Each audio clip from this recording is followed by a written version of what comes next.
Debate വിത്ത് സ്മൃതി പരുത്തിക്കാട്. വിഴിഞ്ഞത്ത് MSC കപ്പൽ വരുന്നതിൽ പ്രതിപക്ഷത്തിന് എന്താണ് എതിർപ്പ്? MSCയുടെ കുത്തക സംഭവിക്കുമെന്ന ആശങ്ക യഥാർത്ഥത്തിൽ പ്രതിപക്ഷത്തിനുണ്ടോ? ലോകത്തെ ഏറ്റവും വലിയ കപ്പൽ കമ്പനി വിഴിഞ്ഞത്തെത്തുന്നത് കഴിഞ്ഞ പിണറായി സർക്കാരിന്റെ ദീർഘദൃഷ്ടിയുടെ ഫലമെന്ന് പാർട്ടി പത്രം പറഞ്ഞത് പ്രതിപക്ഷം ഇതൊരു ആയുധമാക്കുന്നതിന് തൊട്ടു മുൻപാണ്. അതിനു മുൻപ് ജൂൺ 5-ന് വിഴിഞ്ഞത്ത് വരും MSC ടെർമിനൽ എന്ന തലക്കെട്ടിൽ പാർട്ടി മുഖപത്രത്തിൽ നൽകിയ വാർത്തകളാണ് ഇന്ന് പുറത്തു വന്നിരിക്കുന്നത്. പാർട്ടി പത്രം നൽകിയ വാർത്തകളിൽ ആദ്യം ഞങ്ങളല്ല കൊടുത്തതെന്ന പാർട്ടി സെക്രട്ടറിയുടെ വാദം തെളിയിക്കുന്നതെന്താണ്? അദാനിയെ കേരളത്തിന്റെ പാർട്ണർ എന്ന് വിളിച്ചവർ, അദാനിക്ക് പാർട്ടി ആസ്ഥാനത്ത് സ്വീകരണം നൽകിയവർ അദാനിയെ ഇപ്പോൾ സംശയിക്കുന്നുണ്ടോ യഥാർത്ഥത്തിൽ? MSCയുടെ വരവിന് തന്നെ തങ്ങൾ കാരണമായെന്ന അവകാശവാദം ഇപ്പോൾ വിഴുങ്ങുന്നതിന് കാരണമെന്താണ്? അപ്പുറത്ത് വിഴിഞ്ഞത്ത് കരാർ ലംഘനമില്ല എന്ന് മുഖ്യമന്ത്രി പറയുമ്പോൾ കരാറിലേക്ക് കടക്കാനുള്ള കടമകൾ എന്തൊക്കെയാണ്? കേന്ദ്ര സംസ്ഥാന സർക്കാരുകളുടെ അനുമതിക്കപ്പുറം പാർട്ടിയിൽ നിന്നുള്ള പടയൊരുക്കവും നേരിട്ടുകൊണ്ട് പറന്നുയരാൻ മുഖ്യമന്ത്രിയുടെ തുറമുഖ സ്വപ്നങ്ങൾക്കാകുമോ? കൈമാറ്റം കെട്ടുകഥയോ എന്നതാണ് ചോദ്യം.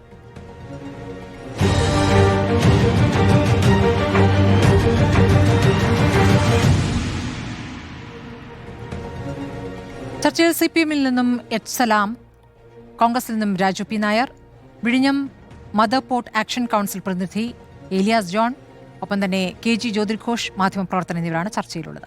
ആദ്യം ഞാൻ CPM പ്രതിനിധിയിലേക്കാണ് പോകുന്നത്.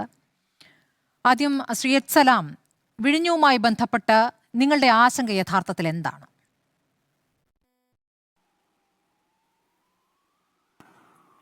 ഒന്ന്, ഞങ്ങളുടെ പ്രകടിപ്പിക്കുന്ന ആശങ്ക എന്ന് പറയുന്നത് കേരളത്തിന് ഒന്നാകെ ഉണ്ടാവേണ്ടതും കേരളത്തിന് ഗവൺമെന്റ് ഉണ്ടാകേണ്ട ആശങ്ക കൂടിയാണ് ഞങ്ങൾ പറയുന്നത്. കാരണം ഒരു സ്റ്റേറ്റ് ഒരു കമ്പനിയുമായി ഉണ്ടാക്കുന്ന എഗ്രിമെന്റ് അത് പാലിക്കാനുള്ള ഉത്തരവാദിത്വം ഒന്നാമതുണ്ടാവേണ്ടത് സംസ്ഥാനത്തിനാണ്. അതൊരു ലംഘനമാക്കാര്യത്തിൽ ഉണ്ടായിക്കഴിഞ്ഞാൽ സ്വാഭാവികമായിട്ടും നോക്കേണ്ട ഉത്തരവാദിത്വം സംസ്ഥാന സർക്കാരിനുണ്ട്. ഇവിടെ ഒരു ലംഘനം സംഭവിച്ചിരിക്കുന്നു. ആ സംഭവിച്ച കാര്യം ഞങ്ങൾ പത്രദ്വാരയാണ് അറിഞ്ഞത്, ഞങ്ങൾ അറിഞ്ഞിരുന്നില്ല എന്ന് മുഖ്യമന്ത്രി തന്നെ പറയുകയും സർക്കാർ അതൃപ്തി അറിയിച്ചു എന്ന നിലയിലേക്ക് മാത്രം നിൽക്കുകയും ചെയ്യുന്നു എന്നുള്ളതാണ്. വിഴിഞ്ഞം പോർട്ട് സംബന്ധിച്ച് ഞങ്ങൾക്ക് വ്യക്തമായ നിലപാട് നേരത്തെ മുതലുള്ള മുന്നണിയാണ് ഇടതുപക്ഷം. CPM-ന് വ്യക്തമായ നിലപാടുണ്ട്. നിങ്ങൾക്ക് എല്ലാവർക്കും അറിയും, VS ഗവൺമെന്റ് സമയത്ത്, അതിന്റെ തുടക്ക സമയത്ത് തന്നെ അന്നത്തെ LDF ഗവൺമെന്റിന്റെ നിലപാടെന്ന് പറയുന്നത് ഏത് തരത്തിലായിരിക്കണം വിഴിഞ്ഞം പോർട്ടിന്റെ പദ്ധതി പോകേണ്ടത് എന്ന് ഞങ്ങൾ വ്യക്തമായ ധാരണ ഉണ്ടായിരുന്നു. സർക്കാർ മുതൽ മുടക്കി പോർട്ട് നിർമ്മിക്കുകയും അതിന്റെ നടത്തിപ്പ് കമ്പനികളെ ഏൽപ്പിക്കുകയും ചെയ്യുക എന്ന ഒരു നിലപാടാണ് ആ പദ്ധതിയെക്കുറിച്ച് ഞങ്ങൾക്ക് അന്ന് ഉണ്ടായിരുന്നത്. അതിന്റെ ഭാഗമായി പ്രാഥമികമായ സ്റ്റെപ്പുകൾ മുന്നോട്ട് നീക്കുകയും ചെയ്തു. അതെല്ലാം ചരിത്രത്തിന്റെ ഭാഗമായി. ആ സ്റ്റെപ്പിന്റെ ഒരു പ്രത്യേകമായ ഘട്ടത്തിൽ കേന്ദ്രത്തിൽ അന്ന് ഭരിച്ചിരുന്നത് കോൺഗ്രസ് ഗവൺമെന്റ് ആണ്. പക്ഷേ ആ കോൺഗ്രസ് നയിക്കുന്ന കേന്ദ്ര ഗവൺമെന്റ് അതിന് അനുമതി തന്നിരുന്നില്ല. ഇതാണ് ഒന്നാമത്തെ ഭാഗം. പിന്നീട് ഉമ്മൻചാണ്ടി ഗവൺമെന്റ് അധികാരത്തിൽ വരുന്നു. ഉമ്മൻചാണ്ടി ഗവൺമെന്റ് അധികാരത്തിൽ വന്നപ്പോൾ സംഭവിച്ചൊരു മാറ്റം എന്ന് പറയുന്നത് ഏതാണ്ട് പൂർണ്ണമായും നമ്മുടെ കയ്യിൽ നിന്ന് വിട്ടുപോകുന്ന പോലെയാണ്. നിങ്ങൾക്കെല്ലാം അറിയാം, കേരളത്തിൽ മൊത്തം അറിയാം, ഇടതുപക്ഷം അതിനെതിരായ ശക്തമായ നിലപാടെന്ന് സ്വീകരിക്കാൻ കാരണം കടൽ കൊള്ള എന്ന് തന്നെ ആക്ഷേപിച്ചതിന് പറഞ്ഞിരുന്ന സന്ദർഭങ്ങളുണ്ട്. അത്തരം നിലപാട് സ്വീകരിക്കാൻ കാരണം എന്താണ്? നമ്മൾ കൂടുതൽ പണം മുടക്കുകയും അദാനി കമ്പനി കുറച്ച് പണം മുടക്കുകയും ചെയ്യുന്നു. പക്ഷേ അതായത് 30% അദാനി കമ്പനിയും 70% കേരളം പണം മുടക്കുകയും ചെയ്യുന്നു. അങ്ങനെ മുതൽ മുടക്കി ഉണ്ടാക്കുന്ന, അങ്ങനെ ബിൽഡ് ചെയ്യുന്ന ഒരു പോർട്ട്, ആ പോർട്ടിന്റെ ഒരു ലാഭത്തിന്റെ വിഹിതം കിട്ടിത്തുടങ്ങുന്നത് 30 കൊല്ലം കഴിഞ്ഞിട്ടാണ് കേരളത്തിന്, സ്റ്റേറ്റിന് എന്നുള്ളതാണ്. അതിന്റെ അതോറിറ്റി എന്ന് എഗ്രിമെന്റിൽ പറയപ്പെടുന്ന സംസ്ഥാനത്തിന് കിട്ടുന്നത് 30 കൊല്ലം കഴിഞ്ഞാണ്. അതിന്റെ ഓണർഷിപ്പ് പൂർണ്ണമായി നമുക്ക് ലഭ്യമാകുന്നത് 40 കൊല്ലം കഴിഞ്ഞാണ്. എന്ന് വെച്ചാൽ ഞാനും സ്മൃതിയും നമ്മളെല്ലാം മിക്കവാറും ഈ ഭൂമുഖത്തുനിന്ന് പോയി കഴിഞ്ഞിട്ടുണ്ടാവും, അല്ലെങ്കിൽ നമുക്കൊന്നും ചെയ്യാൻ കഴിയാത്ത പ്രത്യേകമായ പ്രായത്തിലെത്തിയിരിക്കുന്ന സമയത്തായിരിക്കും ഇത് സ്വാഭാവികമായിട്ട് വരിക. അതാണ് ഉമ്മൻചാണ്ടി സർക്കാരിന്റെ കാലത്തുണ്ടാക്കിയ എഗ്രിമെന്റ്. ആ എഗ്രിമെന്റിന്റെ വ്യവസ്ഥകളെ ഞങ്ങൾ എതിർത്തിരുന്നു. പിന്നീട് 2016 സംസ്ഥാനത്ത് പിണറായി വിജയൻ ഗവൺമെന്റ് വരുന്നു. ആ സമയത്ത് ഞങ്ങൾ ചർച്ച ചെയ്യുകയും അത് പരസ്യമായി കേരളത്തോട് പറയുകയും ഒരു നിലപാട് ഞങ്ങൾ സ്വീകരിച്ചു. ഉമ്മൻചാണ്ടി ഉണ്ടാക്കിയ കരാറിൽ വ്യത്യസ്തമായ അഭിപ്രായം ഞങ്ങൾക്കുണ്ടെങ്കിലും അതിന്റെ തർക്ക വിതർക്കങ്ങളിൽപ്പെട്ട് കേരളത്തിന്റെ ഭാവിക്ക് ഗുണകരമാകുന്ന ഒരു പദ്ധതിയെ ഇല്ലായ്മ ചെയ്യാൻ ഇടയാക്കുന്ന നിലപാടുണ്ടാകാൻ പാടില്ല എന്ന് ഞങ്ങൾ CPM തീരുമാനിച്ചു, LDF തീരുമാനിച്ചു, ഗവൺമെന്റ് തീരുമാനിച്ചു. അങ്ങനെയാണ് ഞങ്ങൾക്ക് അഭിപ്രായ വ്യത്യാസമുള്ള എഗ്രിമെന്റ് ആണ് ഉമ്മൻചാണ്ടി സർക്കാരിന്റെ കാലത്തുള്ളതെങ്കിലും അതിന് പ്രധാന അഭിപ്രായം ഇത് തന്നെയാണ്. 30 കൊല്ലം കഴിഞ്ഞ് നമുക്ക് അതിന്റെ ഒരു ലാഭത്തിന് വിഹിതം കിട്ടുന്നുള്ളൂ, 40 കൊല്ലം കഴിഞ്ഞ് അതിന്റെ ഉടമസ്ഥത നമുക്ക് കൈമാറി കിട്ടുന്നുള്ളൂ. ഈ വ്യവസ്ഥ ഞങ്ങൾക്ക് എതിർപ്പുള്ളതാണെങ്കിലും മുന്നോട്ട് കൊണ്ടുപോകാൻ തീരുമാനിച്ചത് അതിന്റെ കേസും മറ്റുമൊക്കെ ആയിട്ട് പോയാൽ ആത്യന്തികമായി സംഭവിക്കുന്ന പ്രശ്നം വിഴിഞ്ഞം എന്നൊരു പോർട്ട് കേരളത്തിന് ഇല്ലാതായി മാറും എന്നുള്ളതാണ്. ശരി, അന്നുണ്ട അവസ്ഥ ഏതാണ്. അത്തരമൊരു സാഹചര്യത്തിലാണ് ഞങ്ങൾ എഗ്രിമെന്റ് വിയോജിപ്പുണ്ടെങ്കിൽ ഞങ്ങൾ അതിലേക്ക് കടന്ന അങ്ങനെയാണ്. ശരി, ഇപ്പോൾ സംഭവിച്ചേക്കുന്ന കാര്യം മുന്നോട്ട് കൊണ്ടുപോവുകയും ചെയ്തു, സാധ്യമാക്കുകയും ചെയ്തു. ഇപ്പോൾ സംഭവിച്ചത് കാര്യം എന്താണ്? പറഞ്ഞോളൂ, എന്നിട്ട് ഞാൻ ചോദിക്കാം. ഇപ്പോൾ സംഭവിച്ചിരുന്ന കാര്യം എന്താണ്? അതോറിറ്റിയും കമ്പനിയും തമ്മിലുണ്ടാക്കിയ കരാറിൽ ലംഘനം ഉണ്ടായിരിക്കുന്നു. എന്താണ് ലംഘനം? ഉടമസ്ഥതാ കൈമാറ്റത്തിലേക്ക് എത്തി ഓഹരി കൈമാറ്റം ചെയ്യപ്പെടുമ്പോൾ സ്വാഭാവികമായും അതോറിറ്റിയുടെ മുൻകൂർ അനുവാദം വേണം. അത് അദാനി കമ്പനിയും സ്റ്റേറ്റ് ഗവൺമെന്റും തമ്മിലുണ്ടാക്കിയ എഗ്രിമെന്റിന്റെ ഭാഗമാണ്. ആ ലംഘനം ഉണ്ടായിക്കഴിഞ്ഞാൽ സ്വാഭാവികമായിട്ടും അത് തെറ്റായൊരു കാര്യം കമ്പനി ചെയ്തു എന്നാണോ ഇന്ന് മുഖ്യമന്ത്രിയുടെ പത്രസമ്മേളനം നോക്കിയാൽ അങ്ങനെയാണോ? അതിന് ദേശാനി പത്രത്തിൽ വന്ന് വാർത്തയെ പറഞ്ഞിട്ട് കാര്യമുണ്ടോ? ശരി, അതിലേക്ക് വരാം. നോക്കൂ, അങ്ങ് ഈ പറഞ്ഞതിൽ എനിക്ക് ചില ഉപചോദ്യങ്ങളുണ്ട്. ശ്രീ എത്സലാം, അങ്ങ് പറഞ്ഞതിൽ ചില ഉപചോദ്യങ്ങളുണ്ട്. ഒന്നാമത്, ഉമ്മൻചാണ്ടി സർക്കാരിന് അദാനിയുമായി കരാറിലേക്ക് പോകേണ്ടി വന്നത് അന്ന് മറ്റാരും തന്നെ ആ രൂപത്തിൽ മുന്നോട്ട് വന്നില്ല എന്നുകൊണ്ടാണ്. പിന്നെ വന്നത് ഒരു ചൈനീസ് കമ്പനിയാണ്. ചൈനീസ് കമ്പനിയെ കേന്ദ്ര സർക്കാർ വേണ്ടെന്ന് വെച്ചു. അന്നത്തെ കേന്ദ്ര സർക്കാർ എന്നുള്ള AK ആന്റണി സർക്കാർ അല്ലേ? അങ്ങനെ അദാനിയുമായി കരാർ ഒപ്പിടുന്നു. ഉമ്മൻചാണ്ടി കാലം കഴിഞ്ഞ അടുത്ത 10 വർഷം നിങ്ങളുടെ ഭരണകാലത്ത് അദാനിയുമായി വേണ്ടി വന്ന ഒരു കരാർ മുന്നോട്ട് കൊണ്ടുപോകുന്നു എന്ന രൂപത്തിലല്ല. അദാനിയെ നിങ്ങൾ കേരളത്തിന്റെ പാർട്ട്ണറായി തന്നെ കൊണ്ടുപോവുകയായിരുന്നു. വിഴിഞ്ഞം ഇതുപോലൊരു പദ്ധതി യാഥാർത്ഥ്യമാകുന്നില്ല എന്ന് കരുതിയതെടുത്ത് ഞങ്ങളിതാ കാണിച്ചു തന്നിരിക്കുന്നു എന്നാണ് വിഴിഞ്ഞം ഉദ്ഘാടനത്തിൽ മുഖ്യമന്ത്രി പിണറായി വിജയൻ അന്നത്തെ മുഖ്യമന്ത്രി പിണറായി വിജയൻ പറഞ്ഞത്. ഇനി നിങ്ങൾ കഴിഞ്ഞ ഉമ്മൻചാണ്ടി സർക്കാർ ഉണ്ടാക്കിയ ഒരു ബാധ്യത മുന്നോട്ട് കൊണ്ടുപോവുകയാണെങ്കിൽ നിങ്ങൾ എന്തിനാണ് 2024 സപ്ലിമെന്ററി കൺസെഷൻ എഗ്രിമെന്റിലൂടെ തുറമുഖത്തിന്റെ നടത്തിപ്പിനും ലാഭമെടുപ്പിനുമുള്ള അദാനിയുടെ അവകാശം 2055 നിന്ന് 5 വർഷം കൂടി അപ്പുറത്തേക്ക് നീട്ടിക്കൊടുത്തത്? അങ്ങീ പറഞ്ഞ പോലെ നമ്മുടെയൊക്കെ കാലശേഷം എന്ന് പറയുന്നത് 2060 നീട്ടിയത് ആരാണ്? അത് പിണറായി സർക്കാരാണ്. മാത്രമല്ല, 2019 തുറമുഖ നിർമ്മാണം പൂർത്തിയാകാത്തതിന്റെ പേരിൽ അദാനി ഗ്രൂപ്പിനെതിരെ നടത്തിയ ആർബിട്രേഷൻ നടപടി അത് 49 കോടിയുടെയാണ്. അത് വേണ്ടെന്ന് വെച്ചത് എങ്ങനെയാണ്? അതും പിണറായി സർക്കാരാണ്. അപ്പോൾ എന്തായിരുന്നു അതിനുള്ള കാരണം? ഇത് മുന്നോട്ട് കൊണ്ടുപോകേണ്ടതുണ്ട് അല്ലേ? പ്രാഥമികമായി അതാണല്ലോ മുന്നോട്ട് കൊണ്ടുപോകേണ്ടതുണ്ട് എന്ന കാരണത്താലാണല്ലോ ഒരു വലിയ പദ്ധതിയിലേക്ക് വരുമ്പോൾ അത് മുന്നോട്ട് പോകേണ്ടതുണ്ട്. അപ്പോൾ ഈ സർക്കാരിനും അത് തന്നെയല്ലേ ആ സർക്കാരിന് മുന്നിലുള്ള വിഷയം? ഇന്ന് ഈ വിഷയത്തിൽ മുഖ്യമന്ത്രി ക്യാബിനറ്റിന് ശേഷം നടത്തിയ വിശദീകരണം അതങ്ങ് കേട്ടിരിക്കുമെന്നാണ് കരുതുന്നത്. അത് വിശ്വസിക്കുന്നില്ല എന്നാണോ ഞാൻ മനസ്സിലാക്കേണ്ടത്? അദ്ദേഹം പറഞ്ഞത് അദാനിയുടെ ഷെയർ കൈമാറ്റം ഉടമസ്ഥതയെ ബാധിക്കുന്നില്ല എന്നുള്ളതാണ്. മാത്രമല്ല, അങ്ങനെ ഓഹരി കൈമാറ്റം പൂർണ്ണമായും നടത്താൻ പറ്റില്ല. അതിനു മുമ്പ് ഒരുപാട് കടമ്പകളുണ്ട്. കേന്ദ്ര സംസ്ഥാന സർക്കാരുകളുടെ അനുമതി വേണം. അതല്ലാതെയുള്ള വേറെയും കടമ്പകളുണ്ട്. ആ കടമ്പകളൊക്കെ പൂർത്തിയാക്കിയിട്ടല്ലാതെ ഒരു ഓഹരി കൈമാറ്റം സാധ്യമല്ല. കേന്ദ്ര അനുമതി ലഭിച്ചതിന് ശേഷമാണ് അദാനി പോർട്സിന്റെ അപേക്ഷയിൽ തീരുമാനമെടുക്കുക എന്ന് കൂടി പറയുന്നു. അപ്പോൾ കരാർ ലംഘനം ഉണ്ടായിട്ടില്ല എന്ന് മുഖ്യമന്ത്രി വിശദീകരിച്ചതിനെ വിശ്വസിക്കുന്നില്ല എന്നാണോ മനസ്സിലാക്കേണ്ടത്? മുഖ്യമന്ത്രി കളവാണ് ആ കാര്യത്തിൽ പറഞ്ഞത്. 2-3 കളവ് അദ്ദേഹം. ഒന്ന്, നേരത്തെ പറഞ്ഞ എഗ്രിമെന്റ് അടിസ്ഥാന കരാറിൽ നിന്ന് ഉമ്മൻചാണ്ടി സർക്കാർ ഒപ്പുവെച്ച അടിസ്ഥാന കരാറിൽ നിന്ന് എത്രമാത്രം മാറാൻ കഴിയുമെന്ന് സ്വാഭാവികമായിട്ട് സ്മൃതിക്കും അറിയാം എത്രമാത്രം മാറാൻ കഴിയുമെന്ന്. ഞങ്ങളന്ന് കണ്ട കാര്യം, ആർബിട്രേഷന്റെ ഭാഗമായിട്ടൊക്കെ പോയി കഴിഞ്ഞാൽ മറ്റ് സംസ്ഥാനങ്ങൾ ഇപ്പോ തമിഴ്നാട് ഉൾപ്പെടെ പോർട്ടുമായി ബന്ധപ്പെട്ട് മുന്നോട്ട് നിൽക്കുകയാണ്. അപ്പൊ നമുക്ക് സ്വാഭാവികമായി തന്നെ ഏറ്റവും മെച്ചപ്പെട്ട അതിന്റെ കപ്പൽച്ചാലിനോട് ഏറ്റവും അടുത്തിട്ടുള്ള തുറമുഖം, സ്വാഭാവികമായ ആഴം നന്നായിട്ടുള്ള തുറമുഖം, അങ്ങനെ നമുക്ക് നമ്മുടെ കേരളത്തിന്റെ ഡെവലപ്മെന്റ്സിന് ഭാവിയിൽ നന്നായി ഉപകരിക്കുന്ന ഒരിടമാണ് വിഴിഞ്ഞം. അതുകൊണ്ട് ഒരു കേസിന്റെ ഭാഗമായി മുന്നോട്ട് കൊണ്ടുപോയിട്ട് അത് തടസ്സപ്പെട്ടു പോകാതിരിക്കുക എന്നൊരു നിലപാട് ഞങ്ങൾ സ്വീകരിച്ചു. അത് വളരെ ഓപ്പണായി തന്നെ പൊളിറ്റിക്കൽ സ്റ്റാൻഡ് എടുത്തുകൊണ്ട് സ്വീകരിച്ചൊരു കാര്യമാണ്. അത് മുന്നോട്ട് കൊണ്ടുപോയി. ഇപ്പൊ ഇന്ന് മുഖ്യമന്ത്രി പറഞ്ഞ നിലപാട്, ഒന്ന് അദ്ദേഹം പറഞ്ഞ കള്ളം, 5-ാം തീയതി ജൂൺ മാസം 5-ാം തീയതി ദേശാവനിക്കകത്താണ് ഈ വാർത്ത ആദ്യം വരുന്നതെന്നാണ്. അത് തന്നെ പച്ചക്കള്ളമാണ്. 3-ാം തീയതിയിലെ മാതൃഭൂമിയിലും അതുപോലെ 1-ാം തീയതിയിലെ എക്കണോമിക് ടൈംസിന്റെ ഇൻഫ്രയിലും ഈ വാർത്തയുണ്ട്. അപ്പൊ ദേശാവനിക്കാട് ചോദിക്കുക, നിങ്ങളല്ലേ പറഞ്ഞതെന്നൊക്കെ പറഞ്ഞിട്ട് ചാടി എന്നെ കൊണ്ടൊന്നും പറയിപ്പിക്കരുത് എന്നെല്ലാം ഒരു മുഖ്യമന്ത്രിയുടെ ഭാഷയും രീതിയും ശരീരഭാഷയായിരുന്നോ? 5-ാം തീയതി ദേശാഭിമാനിയിലാണോ ആദ്യം വാർത്ത വന്നത്? അല്ലല്ലോ. അതൊരു പച്ചക്കള്ളമല്ലേ ഇന്നത്തെ പത്രസമ്മേളനത്തിൽ അദ്ദേഹം പറഞ്ഞ കാര്യം? ശരി, അപ്പോൾ ആദ്യം വന്നിട്ടില്ല എന്നുള്ളതാണോ? നോക്കൂ, അതിൽ രാജു പി നായർ അതിലെ ഭാഷയിലും പ്രയോഗത്തിലും ഒക്കെ രാജു പി നായർ നൽകട്ടെ. എന്റെ ചോദ്യം ഇതാണ്, അതല്ല സ്മൃതി, ഞാൻ പറഞ്ഞോട്ടെ. ചോദിച്ചു മുഴുവൻ ഞാൻ പറഞ്ഞില്ലല്ലോ. അദ്ദേഹം പൂർത്തിയാക്കട്ടെ.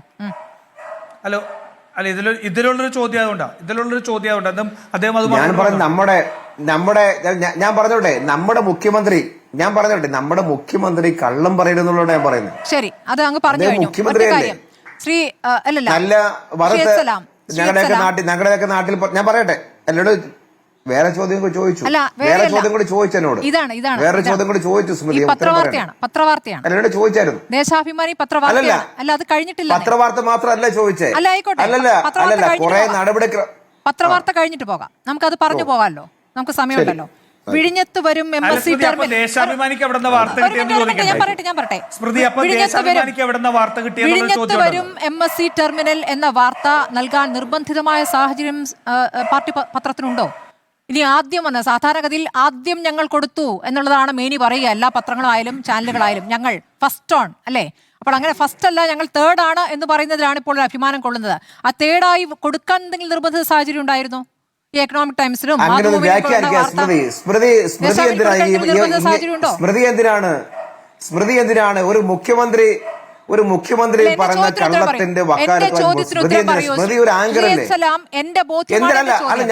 നിങ്ങൾ എന്തിനാണ് എന്റെ ചോദ്യം വിഴിഞ്ഞത്ത് വരും MSC ടെർമിനൽ എന്ന് പറയുമ്പോൾ MSC ടെർമിനലുമായി ബന്ധപ്പെട്ട് നിങ്ങൾക്ക് ഉണ്ടായിരുന്നില്ല. എത്സലാം, അങ്ങേക്ക് മറുപടി ഉണ്ടെങ്കിൽ പറയാം.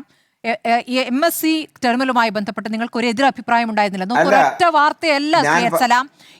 ഇത് സഭയിൽ പിണറായി വിജയൻ ഉന്നയിക്കുന്നതിന് മുമ്പ് തന്നെ കഴിഞ്ഞ സർക്കാരിന്റെ ദീർഘദൃഷ്ടിയുടെ ഫലമായിട്ടാണ് MSC ടെർമിനൽ വരുന്നതെന്ന പത്രവാർത്ത ദേശാഭിമാനിയിൽ വന്നു. അതിനു മുമ്പ് ഈ MSC ഇവിടെ കോൺക്ലേവ് നടത്തുന്നതും പ്രധാന വാർത്തയായിരുന്നു. വിഴിഞ്ഞത്ത് കോൺക്ലേവിന് തുടക്കമെന്ന് പറയുന്നു. അതുകൂടാതെ നേട്ടങ്ങളിൽ വലിയ കേരളം എന്ന് പറഞ്ഞിട്ടൊരു കോളം തുറമുഖവുമായി ബന്ധപ്പെട്ട വാർത്തകളാണതിൽ 4 ലോകോത്തര കമ്പനികളിൽ ഒന്നായി MSC എടുത്തു കാണിക്കുകയാണ്. ജനയുഗത്തിലും വന്നിട്ടുണ്ട്, ദേശാഭിമാനി മാത്രം പറഞ്ഞിട്ടുണ്ടല്ലോ. ജനയുഗത്തിലും അത് വലിയ നേട്ടമായി തന്നെ അവകാശപ്പെട്ടുകൊണ്ട് വാർത്ത വന്നിട്ടുണ്ട്. അപ്പോൾ അന്നൊക്കെ നിങ്ങൾ, അതായത് കഴിഞ്ഞ സർക്കാരിന്റെ കാലത്ത് MSC കമ്പനി എന്നുള്ളത് കൊണ്ടുവരുന്നു, അവരെ കോൺക്ലേവിലെത്തിച്ച് ഇവിടേക്ക് കൊണ്ടുവരുന്നതിൽ ഒരു പ്രധാന പങ്ക് വഹിച്ചത് പിണറായി സർക്കാരാണെന്ന് പറയുകയും പിന്നീട് അടുത്ത സർക്കാർ വരുമ്പോഴേക്കും അവരൊരു കൊള്ള സംഘമായി മാറുകയും ചെയ്യുന്നത് എങ്ങനെയാണ്? MSC കൊള്ള സംഘമാണെന്ന് ആര് പറഞ്ഞു? ആരെങ്കിലും പറഞ്ഞോ? ഒരു പോർട്ടിന്റെ റണ്ണിങ്ങിൽ രാജ്യാന്തരമായി തന്നെ വലിയ വ്യാപാരം നടത്തുന്ന ഒരു കമ്പനികൾ ആരും വേണ്ടതില്ല. ഇന്ന കമ്പനി മതി എന്ന് ആർക്കും തീരുമാനിക്കപ്പെടുന്ന കാര്യമാണോ? അങ്ങനെയാണെങ്കിൽ ആ പോർട്ട് ഭംഗിയായിട്ട് മുന്നോട്ട് പോവോ? അതല്ല ഇവിടെ പ്രശ്നം, അതല്ല നമ്മുടെ മുമ്പിലെ പ്രശ്നം. ഞാൻ പറഞ്ഞത് സ്മൃതി, ഈ വാർത്തയെക്കുറിച്ച് ഞാൻ പറഞ്ഞത് അതൊന്ന് ക്ലാരിഫൈ ചെയ്യാൻ സമയം തരണം. മൂന്നാമത്തേതാണോ ഒന്നാമത്താണോന്നല്ല ഞാൻ പറഞ്ഞത്. മുഖ്യമന്ത്രി കള്ളം പറഞ്ഞു. ദേശാഭിമാനിക്കകത്ത് ആദ്യമായിട്ട് ഈ വാർത്ത വന്നു. ദേശാഭിമാനിയിൽ ആദ്യം കൊണ്ടുവന്നത് അതിന് സോഴ്സ് എന്ന് പറഞ്ഞാൽ കഴിഞ്ഞ ഗവൺമെന്റിന്റെ കാലത്തുനിന്ന് ഗവൺമെന്റ് ചോർത്തിയെന്ന് വാർത്ത കൊടുക്കുന്നല്ലേ. മാധ്യമങ്ങൾക്ക് ഏതെല്ലാം തരത്തിലെ സോഴ്സ് ഉണ്ടാവും. ഞാൻ പറയുന്നത് ആ ഒരു വാർത്ത ദേശാഭിമാനി വരും മുമ്പ് മാതൃഭൂമിയും എക്കണോമിക് ടൈംസും വാർത്ത പ്രസിദ്ധീകരിച്ച കാര്യത്തെ കുറിച്ചാണ് ഇന്ന് വന്നിരുന്നത്. നേരെ പച്ചക്കള്ളം, ഞങ്ങളുടെയൊക്കെ നാട്ടിൽ പറയും വറുത്തരച്ച കള്ളം പറയാന്ന് പറയും. വറുത്തരച്ച് കറി വെക്കുന്ന അറിയാലോ എന്ന് പറഞ്ഞ പോലെയാണ്. വറുത്തരച്ച കള്ളം എന്ന് പറഞ്ഞിരിക്കുകയാണ് മുഖ്യമന്ത്രി. പിന്നെ നേരത്തെ സ്മൃതി പറഞ്ഞ ഒരു പ്രധാനപ്പെട്ട കാര്യമുണ്ട്. ഇന്ന് CM പറഞ്ഞ എന്താ, മുഖ്യമന്ത്രി എന്താ പറഞ്ഞത്? ഒരുപാട് കടമ്പകളില്ലേ എന്നാണ്. സ്മൃതി, ഞാൻ ചോദിക്കുന്നത്, സെബിക്ക് കത്ത് കൊടുക്കുന്ന കത്തിന്റെ ഉള്ളടക്കത്തിൽ എന്താ? ജൂൺ 30 കൊടുക്കുന്ന കത്ത് 2 കമ്പനി തമ്മിൽ 29 എഗ്രിമെന്റ് ഉണ്ടാക്കുന്നല്ലേ കത്തിന്റെ ഉള്ളടക്കത്തിൽ പറയുന്നൊരു ഭാഗം. എന്ന് പറഞ്ഞാൽ ഒരു ഓഹരി കമ്പോളത്തിലേക്ക് ഈ ഓഹരി വിൽപ്പനയുമായി ബന്ധപ്പെട്ട സ്റ്റെപ്പിന്റെ മുൻപ് തന്നെ ഈ അനുമതി വാങ്ങണ്ടേ? മുൻകൂർ അനുമതി എന്ന് പറഞ്ഞാൽ എന്താണ്? സെബിക്ക് കത്തയച്ചതിന് ശേഷം അനുമതി മേടിക്കാൻ വേണ്ടിയാണോ? ഇന്ന് മുഖ്യമന്ത്രി പറഞ്ഞതിന്റെ ഉള്ളടക്കം അതല്ലേ? പതുക്കെ വഴിമാറിയിട്ട് പറയാണ്. ഒരു പബ്ലിക് ലിമിറ്റഡ് കമ്പനി ഒരു കരാറിൽ ഏർപ്പെടുമ്പോൾ ചെയ്യേണ്ട കാര്യങ്ങൾ എന്താണെന്ന് വിശദീകരിക്കാമോ? ആ കമ്പനി നോ അവരെ ഇൻഡിപെൻഡന്റ് ഓഹരിയല്ല ആണോ? നമ്മുടെ കൈമാറ്റം ചെയ്തത് അവരുടെ ഓഹരിയാണ് കൈമാറ്റം ചെയ്യാനുള്ള കരാറായത്. ആയിക്കോട്ടെ, അങ്ങനെ ഓഹരി, ശരി, ഞാൻ പറയുന്നത് മുഴുവൻ കേൾക്കണം സ്മൃതി, ഞാൻ പറയുന്നത് മുഴുവൻ കേൾക്കണം. അവരുടെ ഓഹരിയാണ്, ശരി, സമ്മതിച്ചു. ഞാൻ പറയുന്നത് ആ ഓഹരി കൈമാറ്റത്തിൽ അതോറിറ്റിയായ സംസ്ഥാന സർക്കാരിന് മുൻകൂർ അനുവാദം വേണമെന്ന് സർക്കാരും കമ്പനി തമ്മിൽ ഉണ്ടാക്കിയ 53 നമ്പർ എഗ്രിമെന്റിൽ പറയുന്നു. ആ ക്ലോസിൽ പറയുന്നു.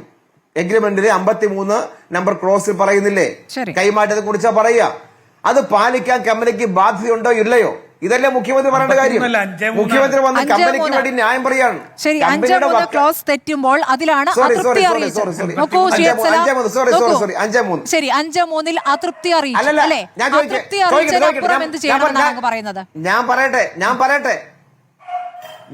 ഞാൻ പറയട്ടെ അതൃപ്തി അറിയിച്ച ഗവൺമെന്റ് എന്തിനാ അതൃപ്തി അറിയിച്ചു? തെറ്റായതുകൊണ്ടല്ലേ അതൃപ്തി അറിയിച്ചത്? ഇന്ന് മുഖ്യമന്ത്രി വന്ന് പത്രസമിതി പറഞ്ഞതാണ് ഗവൺമെന്റിനെ അതൃപ്തി അറിയിച്ച കാര്യം പറയാണ് ഓഹരി കൈമാറാൻ ഇനി ഒരുപാട് കാര്യം ഉണ്ടെന്നാണ്. അതാണ് ഓഹരി കൈമാറിയിട്ടില്ല പറഞ്ഞതെല്ലാം ഒരു പ്രശ്നവുമില്ല എന്നല്ലേ വന്നിരുന്നത് പറഞ്ഞത്. അതായത് എനിക്ക് മനസ്സിലാകുന്നു. നോക്കൂ, ഞാൻ ക്ലാരിറ്റി വരുത്തിയാണ്. ക്ലാരിറ്റി വേണ്ട, ഞാൻ പറഞ്ഞ ക്ലാരിറ്റി. നടപടിക്രമം പൂർത്തിയാക്കിയിട്ടില്ല എന്നുള്ളത് ശരി. പക്ഷേ ഈ പറഞ്ഞ 5-3 ക്ലോസിൽ പറയുന്ന ഭാഗം എന്താണ്? അതോറിറ്റിയുടെ മുൻകൂർ അനുവാദം വാങ്ങിയിരിക്കണം. സെബിക്ക് കത്തയക്കുന്നതിന് മുമ്പ് വാങ്ങണോ അതിനുശേഷം വാങ്ങണോ? സെബിക്ക് കത്തയച്ച് ഓഹരി കൈമാറാനുള്ള നടപടിയുടെ ഭാഗമായിട്ടല്ലേ? അങ്ങനെ മാറുന്ന കാര്യം സർക്കാരിനെ അറിയിച്ച് സർക്കാരിന്റെ മുൻകൂർ അനുമതി വാങ്ങിയിട്ടല്ലല്ലോ ഈ കമ്പനി ഈ പണി ചെയ്തത്. അപ്പൊ അങ്ങനെ ചെയ്ത കമ്പനിക്കെതിരായിട്ടൊരു വാക്കെന്ന് മുഖ്യമന്ത്രി പറഞ്ഞോ? അതിന് പകരം ആ കമ്പനി ഇതൊന്നും കൈമാറിയിട്ടില്ല, ഒരു കുഴപ്പമില്ല എന്ന മട്ടിലല്ലേ ഇന്ന് മുഖ്യമന്ത്രി പത്രസമ്മേളനം? അതല്ലേ ഗൗരവമായ തെറ്റ്? അതുകൊണ്ട് മുഖ്യമന്ത്രി കേരളത്തിന് വേണ്ടി നിൽക്കുന്നോ കമ്പനിക്ക് വേണ്ടി നിൽക്കുന്നു എന്നാണ് ഇവിടുത്തെ ചോദ്യം. അദാനിക്ക് വേണ്ടി നിൽക്കുന്നു, കേരളത്തിന് വേണ്ടി മുഖ്യമന്ത്രി നിലകൊള്ളുന്നു എന്നതാണ് പ്രശ്നം. ശരി, അത് സീരിയസ് ആയ കാര്യമാണ്. കൂടി ചേർത്ത് വായിക്കുമ്പോഴാണ് ഈ പറയുന്ന MSCയുമായിട്ട് ഒരു ഇടപാടും വേണ്ട എന്നതാണ് പ്രതിപക്ഷത്തിന്റെ ആവശ്യം അല്ലെ?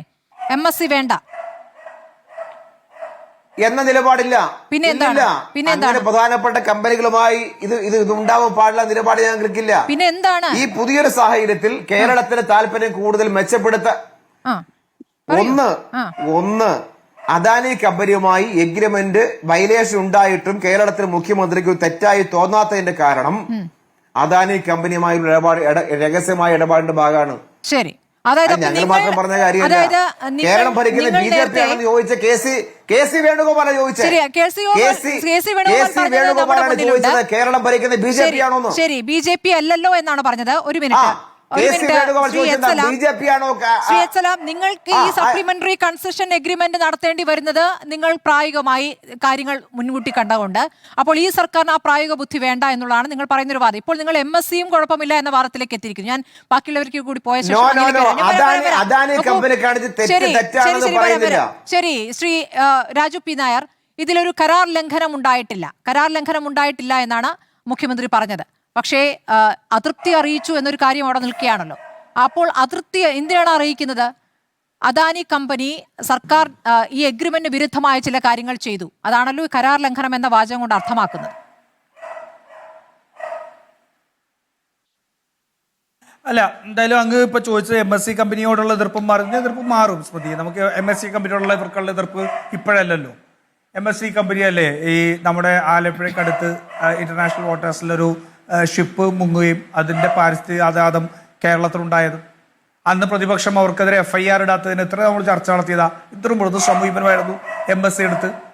ഈ അദാനി 10 വർഷം ഉള്ളതിൽ ഇപ്പോൾ 1 വർഷത്തോളമായിട്ട് അവിടെ കണ്ടെയ്നർ ട്രാഫിക് നടക്കുന്നിടത്ത് 99.9% വന്നത് MSCയുടെ കണ്ടെയ്നറുകളും ഷിപ്പുകളുമാണ്. ഒരു കുഴപ്പമുണ്ടായിരുന്നില്ലല്ലോ. അപ്പൊ MSCയോട് ഇവർക്ക് എതിർപ്പൊന്നുമില്ല. MSC ഇവർക്ക് ഏറ്റവും വലിയ ചങ്ങാതികൾ കൂടിയാണ് എന്നുള്ള കാര്യത്തിൽ തർക്കമൊന്നുമില്ല. അതുകൊണ്ടാണല്ലോ ഈ കോൺക്ലേവിൽ ഉൾപ്പെടെ MSC വന്ന് ഈ ചർച്ച തുടങ്ങിയെന്ന് പറഞ്ഞത്. ഇപ്പൊ നോക്കൂ, ഇപ്പൊ ഏറ്റവും പ്രധാനപ്പെട്ട ഇന്നത്തെ അവരുടെ വാദം മുഖ്യമന്ത്രി പറഞ്ഞ ദേശാഭിമാനി പത്രം. ഒന്നാമത്തെ കാര്യം, ദേശാഭിമാനി എന്ന് പറയുന്നത് CPMന്റെ മുഖപത്രമാണ്. അപ്പോൾ ഇവർ ഉന്നയിക്കുന്ന ആരോപണത്തിന് ഘടകവിരുദ്ധമായിട്ടുള്ള റിപ്പോർട്ട് അവിടെ വന്നപ്പോൾ അത് ചൂണ്ടിക്കാട്ടിയിട്ടുണ്ട്. ഇനി അത് ആദ്യത്തെയാണോ മൂന്നാമത്തേന്നാണ് തർക്കമെങ്കിൽ അദ്ദേഹം പറഞ്ഞത് ഇത് ആദ്യത്തെ ആയിട്ടായിരിക്കും. മൂന്നാമത്തേന്ന് ഇവർ വാദിക്കുന്നു 1-2 പത്രങ്ങൾ കൊണ്ടുവരുന്നു. എൻ്റെ ഒരു ചോദ്യം, അപ്പൊ ദേശാഭിമാനി പത്രം എഴുതുന്നത് മുഖ്യമന്ത്രി കള്ളം പറഞ്ഞുകൊണ്ടാണ് ആണോ? അല്ല, എൻ്റെ ചോദ്യം ഇതാണ്. ദേശാഭിമാനി പത്രം വാർത്ത എഴുതുന്നത് മാതൃഭൂമി പത്രം നോക്കിയിട്ടാണോ? ആണോ? അങ്ങ് ഇടപെടുന്നില്ല ഇപ്പോ. ശരി, അപ്പൊ ആ ചോദ്യത്തിന് മറുപടി ഇല്ല. ഇനി CPM ദേശാഭിമാനിയെ തള്ളി പറഞ്ഞ പോലും എഴുതിയ ലേഖനം എന്നോട് ചോദ്യം മനസ്സിലായില്ല. നോക്കൂ. അല്ല, ദേശാഭിമാനിയിൽ വാർത്ത വന്നത് മാതൃഭൂമിയും എക്കണോമിക് ടൈംസും നോക്കിയിട്ടാണോ എന്ന് എന്റെ ചോദ്യം ദേശാഭിമാനി വാർത്ത എഴുതുന്നത് മാതൃഭൂമി പത്രം നോക്കിയിട്ടാണോ? അതിനാണോ? ഓരോ പത്രത്തിനും അവരുടേതായ സോഴ്സ് ഉണ്ടാവുമല്ലോ. പറഞ്ഞു വന്നതിന്റെ ഞാൻ പറയുന്നത് മുഖ്യമന്ത്രി കള്ളം പറഞ്ഞതിനെ കുറിച്ച് ശ്രീ രാജീവ്. ഒരു സെക്കൻഡ് അല്ലല്ല, ഒരു സെക്കൻഡ് അദ്ദേഹത്തിന് കിട്ടിയ ഇൻഫർമേഷൻ ആണെന്ന് കൂട്ടിക്കോ. കേക്കൂ. അങ്ങ് ഇപ്പൊ മുഖ്യമന്ത്രി കള്ളം പറഞ്ഞു സ്ഥാപിക്കാൻ വേണ്ടി ശ്രമിക്കുന്നത് എക്കണോമിക് ടൈംസിലും മാതൃഭൂമിയിലും വന്ന വാർത്തയെ കുറിച്ചാണ്. ഞങ്ങൾ അംഗീകരിക്കുന്നു. എന്റെ ചോദ്യം, ദേശാഭിമാനി വാർത്ത എഴുതുന്നത് ഈ മാതൃഭൂമി പത്രവും എക്കണോമിക് ടൈംസും നോക്കിയിട്ട് അതിൽ നിന്ന് മോഷ്ടിച്ചിട്ടാണോ? ആണോ? അങ്ങ് അത് പറഞ്ഞു കഴിഞ്ഞാൽ ദേശാഭിമാനി ഓരോ മാധ്യമങ്ങൾക്ക് പ്രശ്നമില്ല. ഓരോരുത്തർക്കും അവരുടേതായ സോഴ്സ് ഉണ്ടാകും. പത്രത്തിന് തെറ്റുപറ്റിയെന്നാണ് പാർട്ടി സെക്രട്ടറി പറഞ്ഞിരിക്കുന്നത്. CM കള്ളം പറഞ്ഞു. പാർട്ടി സെക്രട്ടറി പറഞ്ഞത് CM കള്ളം പറഞ്ഞു. അതല്ലേ പ്രശ്നം. സ്മൃതി ആദ്യം കൊടുത്തു എന്ന് പറഞ്ഞ് തെറ്റായി പോയി ശ്രീ രാജീവ് പി നായർ. ആദ്യം കൊടുത്തു എന്ന് പറയണ്ടായിരുന്നു. സ്മൃതി ഞാൻ കിട്ടിയ ഇൻഫർമേഷൻ കൂട്ടിക്കോ. സ്മൃതി എന്തായാലും ആദ്യം നിങ്ങൾ ഒരുമിച്ചിരുന്നിട്ട് എന്താണ് ഒരു മിനിറ്റ് നിങ്ങൾ ഒരുമിച്ചിരുന്നിട്ട് നിങ്ങളുടെ ആരോപണങ്ങൾക്ക് ഒരു പൊതു സ്വഭാവം ഉണ്ടാക്കുക. അങ്ങ് ദേശാഭിമാനി ഇപ്പൊ പിന്തുണയ്ക്കുകയും മുഖ്യമന്ത്രി ഗോവിന്ദൻ ദേശാഭിമാനി തള്ളി പറയുകയും ചെയ്തു. അങ്ങനെ ഗോവിന്ദൻ ദേശാഭിമാനിയെ തള്ളി പറഞ്ഞപ്പോൾ ആ എഴുതിയ സുനീത് ജോ എന്ന് പറയുന്ന ലേഖകന് അല്പം ആത്മാഭിമാനം ബാക്കി ഉണ്ടായി കാണണം. അതുകൊണ്ട് അദ്ദേഹം ഒരു ഫേസ്ബുക്ക് പോസ്റ്റ് ഇട്ടു. ഡീൽ സംബന്ധിച്ച് ഒരു പുകഴ്ത്തലുമില്ല. മുഖ്യമന്ത്രി സതീശിന് വേണ്ടി ചില മാധ്യമങ്ങൾ ഞാൻ എഴുതിയ പഴയ വാർത്തയും പൊക്കിപ്പിടിച്ച് വരണ്ട. ഓഹരി കൈമാറ്റത്തിലുള്ള ചർച്ചകൾ നടക്കുന്നതായി അറിഞ്ഞപ്പോൾ വാർത്ത കൊടുത്തു എന്നത് മാത്രം. അപ്പോ VD സതീശൻ പറഞ്ഞ ആദ്യത്തെ പത്രം എന്നുള്ളത് ശരി, അവിടെ നിൽക്കട്ടെ. അതിനു മുമ്പ് ദേശാഭിമാനി ലേഖകൻ ഇത് അറിഞ്ഞു എന്നുള്ളത് വ്യക്തമാണല്ലോ. അപ്പൊ ദേശാഭിമാനി ലേഖകൻ ഇതിനു മുമ്പ് ഇത് അറിഞ്ഞിട്ടുണ്ടെങ്കിൽ എവിടെ നിന്ന് അറിഞ്ഞു? സ്മൃതി, 13,000 കോടി രൂപയുടെ ഈ ലോകത്തെ ഏറ്റവും വലിയ 4ാമത്തെ ഒരു ഷിപ്പിംഗ് കമ്പനിയും അദാനിയും തമ്മിൽ നടക്കുന്ന ഒരു ഡീല് 30 ദിവസം കൊണ്ട് നടക്കാവുന്ന ഒരു ഡീലാണെന്ന് സാമാന്യ ബുദ്ധിക്ക് ചിന്തിക്കുന്ന ആർക്കും മനസ്സിലാവോ? എത്രയോ ക്രിട്ടിക്കൽ ഡാറ്റ പോകണം. ആ പോർട്ടിനെ സംബന്ധിച്ചിട്ടുള്ള കണ്ടെയ്നർ ട്രാഫിക്, ഷിപ്പിന്റെ ട്രാഫിക്, അവിടുത്തെ മറ്റുള്ള കാര്യങ്ങൾ ഉൾപ്പെടെ ക്രിട്ടിക്കൽ ഡാറ്റ എത്രമാത്രം MSCക്കും ഇവർക്കും പോയെങ്കിൽ മാത്രമാണ് അവർക്കൊരു ഡീലിലേക്ക് എത്താൻ സാധിക്കുക. സതീശൻ പോയ വഴി അദാനിയെ കണ്ട് ചായ കുടിച്ചിരുന്നപ്പോഴത്തേക്ക് വേഗം തന്നെ എന്നാ അദാനിയും MSC കൂടി നിങ്ങളൊരു ഡീൽ ഉണ്ടാക്ക്, വേഗം ഒരു പേപ്പർ എടുക്ക്, ഒപ്പിട്ടോ എന്നാണോ നടക്കുന്നത്? അല്ലല്ലോ. അപ്പോൾ വളരെ കൃത്യമായിട്ട് വിഴിഞ്ഞത്തെ മാനേജ്മെന്റ് ഉൾപ്പെടെ ഉള്ള മുഴുവൻ ഡാറ്റയും പോകുന്ന ഉൾപ്പെടെ ഉള്ള അറിഞ്ഞുകൊണ്ട് ഇവർ തുടങ്ങിയിരുന്നു എന്നുള്ളത് കാര്യം സ്പഷ്ടമാണ്. ഒന്ന്. രണ്ടാമത്തെ കാര്യം, ഇതിനകത്ത് 5.3 ക്ലോസിന്റെ ലംഘനം ശരിയാണ്. ഇവർ പറയുന്ന പ്രയർ ഇതുണ്ട്. ആ പ്രയർ ഇൻഫർമേഷൻ എപ്പോഴാണെന്നുള്ളൊരു ചോദ്യം ഉയരുന്നുണ്ട്. കാരണം എന്താ, ഈ ഡീല് നടന്നിട്ടില്ല. അവർ തമ്മിലൊരു മെമ്മോറാണ്ടം ഓഫ് അണ്ടർസ്റ്റാൻഡിംഗ് ഉണ്ടായിട്ടുള്ളതാണ് നമുക്കിപ്പോൾ മനസ്സിലാവുന്നത്. അവരതിനു വേണ്ടിയിട്ടുള്ള ക്ലിയറൻസുകൾ എടുക്കണം. ഡീല് നടന്നിട്ടില്ല. ആരെങ്കിലും ആരോടെങ്കിലും പോയി സംസാരിക്കുമ്പോൾ സർക്കാരിനെ അറിയിക്കണമെന്ന് ചോദിച്ചാൽ അത് ഡിബേറ്റബിൾ ആണ്. അത് ഡിബേറ്റബിൾ ആയിട്ട് നിൽക്കട്ടെ. ഇന്ന് മുഖ്യമന്ത്രി കരാറിന്റെ ലംഘനത്തെ സംബന്ധിച്ചുള്ള സംശയം എന്താ പറയുന്നത്? ഇവർ തമ്മിൽ ഒരു എഗ്രിമെന്റ് ഉണ്ടായതിനു ശേഷം അവർ സെബിയെ അറിയിച്ച് അവർ മറ്റ് നടപടിക്രമങ്ങൾ കാണിച്ച് കേരള സംസ്ഥാനത്തിന് അവർ കത്ത് നൽകി. ആ കത്ത് പരിഗണിച്ച് അതിന് അനുമതി കൂടി കൊടുക്കുമ്പോൾ മാത്രമേ ഇവർക്ക് ഡീല് ട്രാൻസ്ഫർ ചെയ്യാൻ പറ്റുള്ളൂ, ഷെയർ ട്രാൻസ്ഫർ ചെയ്യാൻ പറ്റുള്ളൂ. എന്തായിരുന്നു ഇത്രയും ദിവസത്തെ ഇവിടുത്തെ വാദം? ഡീല് നടന്നു കഴിഞ്ഞു, ഇല്ലേ? ഡീല് നടന്നു കഴിഞ്ഞു. ഉടമസ്ഥാവകാശം നഷ്ടപ്പെട്ടു. ഉടമസ്ഥാവകാശം നഷ്ടപ്പെടാൻ പറ്റുമോ? ഉടമസ്ഥാവകാശം ഒരു കാരണവശാലും നഷ്ടപ്പെടാൻ പറ്റില്ലല്ലോ. കാരണം ഉടമസ്ഥാവകാശം കേരള സർക്കാരിനാണ്. അവിടെ നടത്തിപ്പുകാരായിട്ടുള്ള അദാനിക്ക് അവരതിൽ നിന്നുള്ള 49 ഷെയർ കൊടുത്താൽ പോലും അദാനിയുടെ കൺട്രോൾ പോലും പോകുന്നില്ല. തീർച്ചയായും അതാണ് കഴിഞ്ഞ ചർച്ചകളിലൊക്കെ ശ്രീ ഏലിയാസ് ജോൺ വളരെ വിശദമായി പറഞ്ഞിരുന്നത്.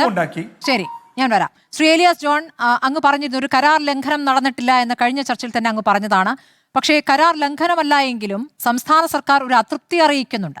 അപ്പോൾ ആ നടപടി ക്രമങ്ങളിൽ ഒരു അനാവശ്യമായി തിടുക്കം അദാനി MSCയുമായുള്ള കരാറിൽ ഉണ്ടാക്കിയിട്ടുണ്ട്.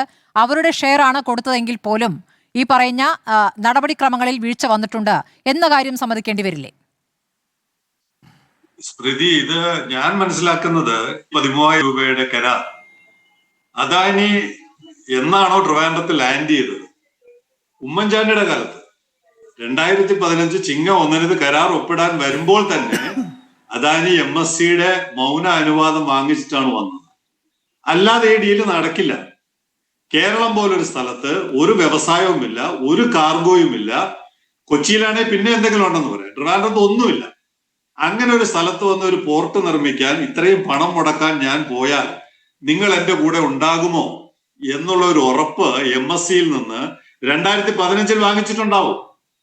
അതിന്റെ തുടർച്ചയായിട്ട് പല ഘട്ടങ്ങളിൽ ചർച്ച നടത്തിയതിന്റെ ഭാഗമായിട്ടാണ് ഈ 1000 കപ്പലിനെ MSC തുടർച്ചയായിട്ട് വിട്ടത്.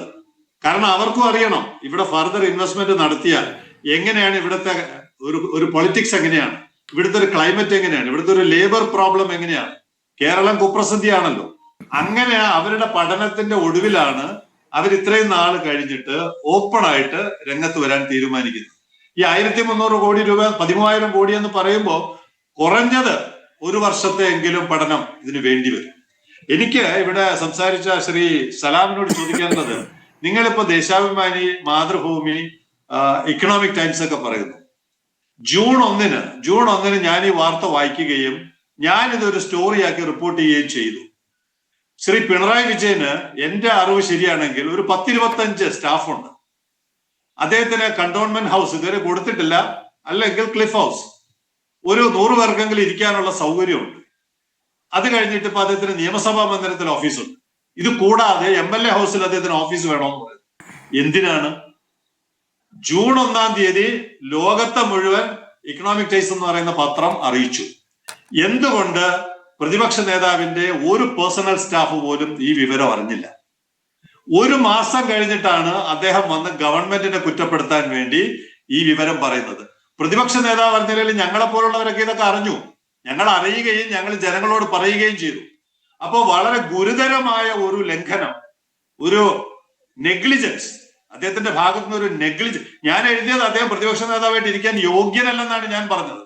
കാരണം ഇത്രയും പ്രധാനപ്പെട്ട ഒരു വിഷയം, കേരളത്തിലെ ഏറ്റവും വലിയൊരു പ്രൊജക്ട്, അവിടെ MSC പോലൊരു മൾട്ടിനാഷണൽ കമ്പനി 13,000 കോടി രൂപ നിക്ഷേപിക്കാൻ പോകുന്ന വാർത്ത പത്രം അച്ചടിച്ചു വന്നിട്ട് 30 ദിവസം ശ്രീ പിണറായി വിജയൻ അറിഞ്ഞില്ല എന്ന് പറഞ്ഞാൽ അദ്ദേഹം ആ കസേരയിൽ ഇരിക്കാൻ യോഗ്യനാണോ?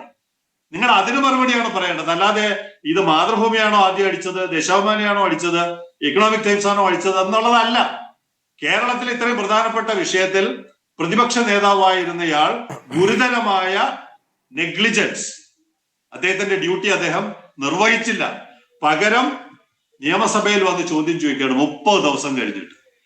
എന്നിട്ട് ഇപ്പോ ഇത് മുഴുവൻ മലക്കം മറിഞ്ഞ് അവസാനം ഇത് കരാറുമായിട്ട് മുന്നോട്ട് പോകുന്നതിന് അപാകതയില്ല എന്നുള്ള നിലയിൽ മുഖ്യമന്ത്രി മറുപടി പറയുമ്പോൾ പാർട്ടി പത്രത്തെയാണ് നിങ്ങളിപ്പോ പ്രതി ചേർത്തുന്നത്. പാർട്ടി ആ ജേർണലിസ്റ്റ് മര്യാദയ്ക്ക് അദ്ദേഹം ഒരു ന്യൂസ് ചെയ്യുന്നതാണ്. അദ്ദേഹത്തിന് കിട്ടിയ ഇൻഫർമേഷൻ വെച്ച് അദ്ദേഹം 5-ാം തീയതി ഒരു ന്യൂസ് അടിച്ചു. കാരണം കഴിഞ്ഞ 1-2 വർഷമായിട്ട് അദ്ദേഹം വളരെ പോസിറ്റീവായിട്ട് വിഴിഞ്ഞം തുറമുഖത്തെ കുറിച്ച് റിപ്പോർട്ട് ചെയ്യുന്ന ആളാണ്, എനിക്കറിയാം. അപ്പൊ അദ്ദേഹത്തെ ഇപ്പൊ പ്രതിയാക്കിക്കൊണ്ട് എന്താണ് പാർട്ടി സെക്രട്ടറിയുടെ വരികയെന്നറിയാമോ? ദേശാഭിമാനിയിൽ വാർത്ത വരാൻ പാടില്ലായിരുന്നു. ഭാവിയിൽ വരാൻ പോകുന്ന കാര്യങ്ങൾ ഗൗരവപൂർവ്വം കാണണം. ഒരു മാധ്യമ പ്രവർത്തകരോട് അദ്ദേഹം പറയുകയാണ്, പാർട്ടി ലൈനിൽ ചിന്തിച്ച് വേണം സ്റ്റോറികൾ കൊടുക്കാൻ ദേശാഭിമാനിയിൽ എന്ന് പറയുമ്പോൾ അത് പത്രമല്ല, അത് പാർട്ടി ജേർണലോ വല്ലതുമായിരിക്കും. ഇവിടെ ന്യൂസ് കൊടുക്കുന്ന പത്രമാണെങ്കിൽ അറിയുന്ന കാര്യങ്ങൾ സത്യസന്ധമാണെന്ന് വെരിഫൈ ചെയ്തിട്ട്, ഞങ്ങളൊക്കെ പഠിച്ച സ്കൂളിൽ അങ്ങനെയാണ് പഠിച്ചത്, ജനങ്ങളോടുള്ള കാര്യം പറയുക. കഴിഞ്ഞ സർക്കാരിന്റെ കാലത്ത് മുതൽ വിഴിഞ്ഞത്തെ പുകഴ്ത്തിക്കൊണ്ട് വിഴിഞ്ഞം വികസനത്തിന്റെ ഒരു പാത തുറക്കുന്നു എന്ന മട്ടിൽ തന്നെ ലേഖനങ്ങൾ വാർത്തകൾ നൽകിക്കൊണ്ടിരുന്നവരാണ്. ഒരു ഘട്ടം വന്നപ്പോൾ തിരിച്ചു പോകണമെന്ന് അവർ കരുതിയില്ല. 2 കൊല്ലമായിട്ട് ഈ തുറമുഖത്തെ കുറിച്ച് വർണ്ണിച്ചെഴുതുന്ന ആളാണ്. ഈ ഗേറ്റ് തുറക്കാത്ത ഗേറ്റ് തുറന്നെന്ന് പോലും അദ്ദേഹം എഴുതിയിട്ടുണ്ട്. അപ്പൊ അദ്ദേഹത്തിന് വളരെ ശുഭാപ്തി വിശ്വാസം ഈ പ്രൊജക്ടിനെ കുറിച്ചുണ്ട്. അങ്ങനെയുള്ള ഒരു പ്രൊജക്ടിൽ 13,000 കോടി രൂപ നിക്ഷേപം വരുന്നതിനെ അദ്ദേഹം വളരെ പോസിറ്റീവായിട്ട് കണ്ടതുകൊണ്ടാണ് റിപ്പോർട്ട് വന്നത്. അദ്ദേഹത്തിന്റെ ജാഗ്രത പോലും ഇവിടുത്തെ പ്രതിപക്ഷ നേതാവിന് ഇല്ലാതെ പോയി എന്നുള്ളതിനെ കുറിച്ച് ശ്രീ സലാം മറുപടി പറയണം. ഞങ്ങൾക്ക് ഗവൺമെന്റ് ആയാലും പ്രതിപക്ഷമായാലും ഈ സമൂഹത്തിന്റെ, ഈ സംസ്ഥാനത്തിന്റെ ക്ഷേമം, വെൽഫെയർ, അതാണ് പ്രധാന വിഷയം. അവിടെ ചില സ്മൃതി എന്നോട് ചോദിച്ചെന്താണ്, ഈ കീഴ്വഴക്കം ലംഘിക്കപ്പെട്ടോ, മുഖ്യമന്ത്രി എന്തുകൊണ്ട് അതൃപ്തി അറിയിച്ചു? അത് വെറും സാങ്കേതികമാണ്. ഈ പറയുന്നത് പോലെ ആദ്യം സെബിയാണ് അറിയിക്കുന്നത്. നിങ്ങൾക്കൊരു പാർട്ണർ ഉണ്ടോ? മുഖ്യമന്ത്രി അടുത്ത് നേരിട്ട് വന്ന് പറയുന്നു, ഞങ്ങൾക്കൊരു MSCയുമായിട്ടൊരു കരാറുണ്ട്, ഞങ്ങൾക്ക് മുന്നോട്ട് പോകണം. അതെന്താ ചോദിക്കുക, എവിടെ കരാർ? എവിടെ? നിങ്ങൾ MSCയുമായിട്ട് സൈൻ ചെയ്ത കരാറുണ്ടോ? ഇല്ലല്ലേ, ഞങ്ങൾ ഇനിയാണ് സൈൻ ചെയ്യാൻ പോകുന്നത്. എന്നാ പോയി സൈൻ ചെയ്തിട്ട് വരാൻ പറയും. സെബിയിൽ ഇപ്പൊ ഇതേ ചോദ്യം ചോദിച്ചാൽ സെബി എന്ത് പറയും? നിങ്ങളുടെ കയ്യിൽ കരാറുണ്ടോ? ഇല്ല, ഞങ്ങളുടെ കരാറില്ല, ഞങ്ങൾ കരാർ ഒപ്പിടാൻ പോകുന്നേ ഉള്ളൂ. എന്നാ പോയി ഒപ്പിട്ടിട്ട് വരാൻ പറയും. അപ്പോ മാൻഡേറ്ററി ആയിട്ട് ഇവിടുത്തെ നിയമം അനുസരിച്ച് ആദ്യം രണ്ട് സ്വകാര്യ കമ്പനികൾ ആദ്യം അവർ ഒരു കരാറിൽ എത്തണം. ആ ഡോക്യുമെന്റ് ആണ് സെബിയിൽ സമർപ്പിക്കേണ്ടത്. അത് കഴിഞ്ഞിട്ട് രണ്ടാമത്തെ സ്റ്റേജ് മാധ്യമങ്ങളെ അറിയിക്കലാണ്, ലോകം മുഴുവൻ അറിയിക്കണം. മൂന്നാമത്തതാണ് ഈ സ്റ്റേക്ക് ഹോൾഡർ എന്ന് പറയുന്ന ഗവൺമെന്റിന്റെ അടുത്ത് വരേണ്ടത്. അത് അവർ ചെയ്തല്ലോ, ആ നടപടിക്രമം അവർ പാലിച്ചു. പിന്നെ എന്തിനാണ് ഇല്ലാത്ത കോലാഹലം ഉണ്ടാക്കുന്നത്? അപ്പൊ മുഖ്യമന്ത്രി പറഞ്ഞിട്ടുണ്ടെങ്കിൽ, അതൃപ്തി അറിയിച്ചിട്ടുണ്ടെങ്കിൽ അത് പ്രതിപക്ഷത്തെ ഒന്ന് സമാധാനിപ്പിക്കാൻ വേണ്ടിയാണ്, വേറൊന്നിനുമല്ല. പ്രതിപക്ഷത്തെ ഒന്ന് സമാധാനിപ്പിക്കാൻ വേണ്ടി അദ്ദേഹം പറഞ്ഞത്. അങ്ങനെയാണെങ്കിൽ അത് പ്രതിപക്ഷത്തെ മാത്രമല്ല സമാധാനിപ്പിക്കേണ്ടി വരിക എന്നൊരു ചോദ്യം കൂടി ശ്രീ രാജു പി നായരോടുണ്ട്. ശ്രീ ജ്യോതിഘോഷിലേക്ക് വരാം ഞാൻ ഇടവേളയ്ക്ക് ശേഷം. ശ്രീ ജ്യോതിഘോഷ്, ഇപ്പോൾ ഈ വിഴിഞ്ഞം എങ്ങനെ ചൂടാറാതെ നിലനിർത്തുക എന്നതിന്റെ ഉദ്ദേശത്തിന്റെ കാര്യം എന്താണ്? പ്രതിപക്ഷം ഈ തരത്തിൽ ആരോപണങ്ങൾക്ക് പിന്നാലെ ആരോപണം, അതിൽ മുഖ്യമന്ത്രിയുടെ മംഗലാപുരം സന്ദർശനം അടക്കമുള്ള കാര്യങ്ങൾ ഉന്നയിക്കുകയാണ്. ഇപ്പോൾ കഴിഞ്ഞ മുഖ്യമന്ത്രിയുടെ പിണറായി വിജയന്റെ പ്രൈവറ്റ് സെക്രട്ടറി ആയിരുന്ന KK രാഗേഷ് അടക്കം നടത്തിയ പ്രതികരണങ്ങൾ, അതിനുള്ള ഇന്നത്തെ മുഖ്യമന്ത്രിയുടെ മറുപടി, ഇതൊക്കെ എങ്ങോട്ടൊക്കെയാണ് കൊണ്ടുപോകുന്നത്?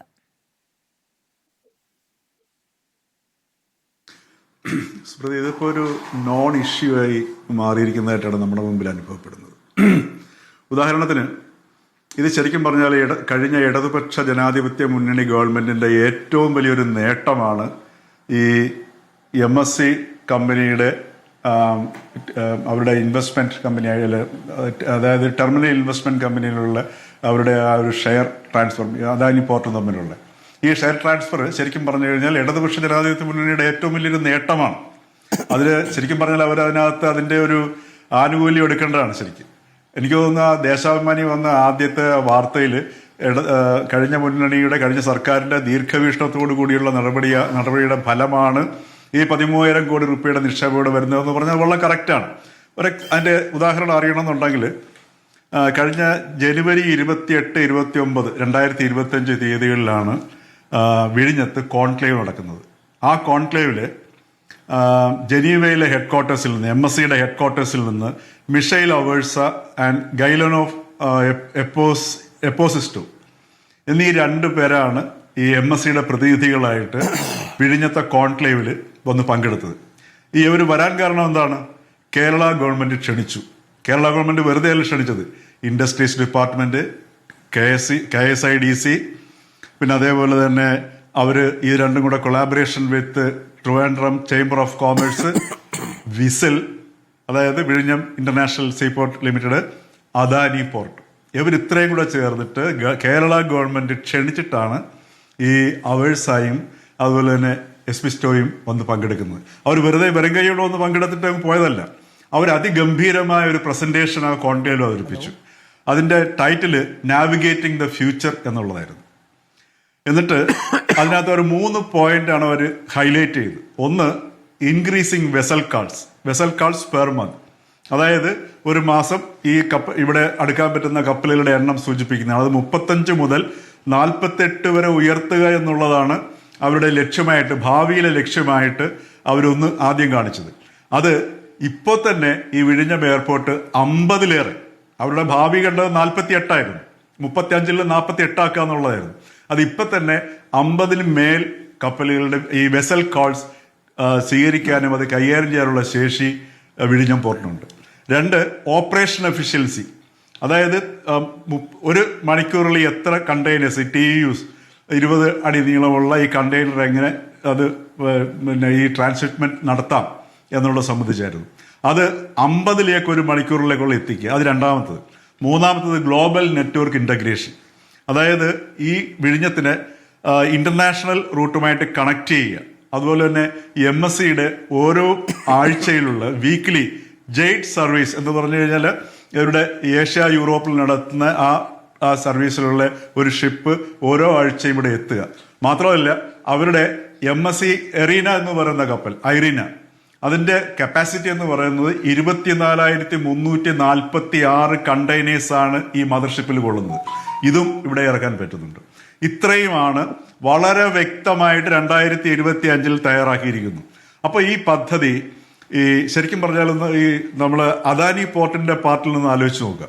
അദാനി പോർട്ട് അവരുടെ വിവരങ്ങളെല്ലാം വിസിലിന്റെ മാനേജിംഗ് ഡയറക്ടറെ യഥാസമയം അറിയിക്കുന്നുണ്ട്. അപ്പോൾ ഈ 2025 ഈ ഗവൺമെന്റും ഈ അദാനി പോർട്ടും MSCയും എല്ലാം ചേർന്ന് നടത്തിയ ചർച്ചയുടെ ഫലമായിട്ടാണ് 2045 നിന്ന് 2028 കംപ്ലീറ്റ് ഇത് പൂർത്തിയാക്കുക എന്നുള്ള ആ ഒരു സപ്ലിമെന്ററി കോൺട്രാക്റ്റിലേക്ക് എത്താൻ കാരണം ഈ ഇൻവെസ്റ്റ്മെന്റ് വരാതെ പറ്റില്ല. ഈ 850 നിന്ന് ആദ്യം 1200 പിന്നെ 2000 ബർത്തിന്റെ നീളം നീങ്ങുന്നു. അപ്പോൾ ഈ ഒരു കംപ്ലീറ്റ് സർക്കാരും അദാനി പോർട്ടും MSCയും കൂടെ സംയുക്തമാക്കി തയ്യാറാക്കിയ ഒരു പദ്ധതിയാണ്. അപ്പോൾ അത് ഗവൺമെന്റ് അറിഞ്ഞില്ല, അല്ലെങ്കിൽ പ്രതിപക്ഷം അത് ഡിസോൺ ചെയ്യുന്ന എന്തിനാണെന്ന് എനിക്ക് മനസ്സിലാവുന്നില്ല. വളരെ മനോഹരമായിട്ട് അവർക്ക് ഇതിന്റെ ഈ പിതൃത്വം ഏറ്റെടുക്കാവുന്നതായിരുന്നു. പിന്നെ ഇവിടെ നടന്നിരിക്കുന്ന ലംഘനം, കരാർ ലംഘനം എന്ന് പറയുന്നതിന് എനിക്ക് യോജിപ്പുണ്ടോ എന്ന് സംശയമുണ്ട്. അതെനിക്ക് ഒരു പ്രൊപ്രൈറ്റിയുടെ ഒരു ഔചിത്യത്തിന്റെ പ്രശ്നം ഉണ്ടായിട്ടുണ്ട്. അവിടെയും നമ്മൾ ആലോചിക്കേണ്ടത് അദാനി പോർട്ടിന്റെ പാർട്ടിൽ നിന്ന് ആലോചിച്ച് നോക്കുക. ഗവൺമെന്റ് തുടർച്ചയാണല്ലോ. അപ്പോൾ ഈ 2025 മുതൽ 2028 ഇത് പൂർണ്ണമായിട്ടും സജ്ജമാക്കുന്ന ഒരു സംഗതി, അതിന്റെ ബ്ലൂ പ്രിന്റ് തയ്യാറായിട്ടുണ്ട്. അത് സമയാസമയങ്ങളിൽ ഒരുപക്ഷെങ്കിൽ അദാനി പോർട്ടിന്റെ CEO വിസിലിന്റെ മാനേജിംഗ് ഡയറക്ടറെ എപ്പോഴും ഇൻഫോം ചെയ്തുകൊണ്ടിരിക്കാൻ സാധ്യതയുണ്ട്. പിന്നീട് ഈ ഗവൺമെന്റ് മാറി ഒരു പക്ഷേങ്കിൽ അത് രേഖാമൂലം മുഖ്യമന്ത്രി VD സതീശൻ ഒരുപക്ഷെ അവരുടെ അപേക്ഷ ഒന്നും കിട്ടിക്കാണത്തില്ല. അദ്ദേഹത്തിന് ചിലപ്പോൾ അനൗപചാരികമായിട്ട് ഉണ്ടായിരിക്കാം. പക്ഷെ എങ്കിൽ പോലും ഒരു ഔചിത്യക്കേട് എന്ന് പറയുന്നത് പുതിയ മുഖ്യമന്ത്രിയിലെ പുതിയ ഗവൺമെന്റിനെ അറിയിച്ചില്ല എന്നുള്ള ഔചിത്യക്കേട് മാത്രമേ ഉള്ളൂ. ഇതിൽ കരാർ ലംഘനമില്ല. മാത്രമല്ല എഗ്രിമെന്റ് ഫോർ സെയിലും സെയിൽ എഗ്രിമെന്റും രണ്ടാണ്. ഇവിടെ നടന്നിട്ടുള്ളത് എഗ്രിമെന്റ് ഫോർ സെയിൽ, അത് അവർ തുടർന്ന് വന്ന 2024 അല്ല 2025 മുതൽ സജീവമായിട്ട് ഈ 3 കക്ഷികളും കൂടെ പൂർണ്ണമായിട്ടുള്ള അറിവോടുകൂടി തയ്യാറാക്കി കൊണ്ടുവന്ന അതിന്റെ ഒരു കൾമിനേഷനാണ് ഈ എഗ്രിമെന്റ് ഫോർ സെയിൽ. അപ്പൊ അവിടെ ഈ ഒരു ആക്ഷേപം ഉയർന്ന സമയത്ത് ഒരു ഔചിത്യക്കേട് നടന്നു. ഡിസ്പ്യൂട്ട് പോലും ഇല്ല. ഇവിടെ ഡിസ്പ്യൂട്ട് ഉണ്ടെങ്കിൽ പോലും നമുക്ക് ഇൻഡിപെൻഡന്റ് എഞ്ചിനിലേക്ക് റെഫർ ചെയ്യാൻ പറ്റും. ഇവിടെ ഡിസ്പ്യൂട്ട് പോലും ഇല്ലാതെ അനൗചിത്യം കണ്ടു.